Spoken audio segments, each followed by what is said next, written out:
ও মা, আমি এখানে বসে খেলি। আচ্ছা খেল। এই ফোন বাজছে না, যাই ফোনটা ধরি। এই তো মা চলে গেছে, এই সুযোগে ছুরিটা নিয়ে নি। সবজি কাটবো, ছুরিটা নিয়ে। সোনা, ছুরি নিয়েছিস কেন? ছুরিটা দে। না দেবো না, না দেবো না। দে সোনা ছুরিটা, ছুরি নিয়ে খেলতে নেই। না দেবো না, না দেবো না।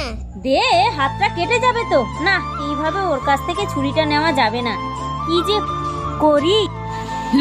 আইডিয়া। এই যে সসটাকে আমি হাতের মধ্যে আঙুলে লাগিয়ে নেব, দিয়ে চিৎকার করব যে হাত কেটে গেছে, হাত কেটে গেছে। দেখি সোনাই কি করছে। আহ আহ হাত কেটে গেছে, হাত কেটে গেছে। ও বাবা, আমার হাত কেটে গেছে, তাড়াতাড়ি যাই। মা, তোমার হাত কেটে গেছে? হ্যাঁ সোনা, এই তো কাটতে গিয়ে ছুরিতে হাতটা কেটে গেল, কতটা রক্ত বেরোচ্ছে। ও বাবা, আমি ছুরিটা রেখে দিই, নাহলে আমার হাতটা কেটে যাবে। হ্যাঁ, ঠিকঠাক কাজে লাগলো তো।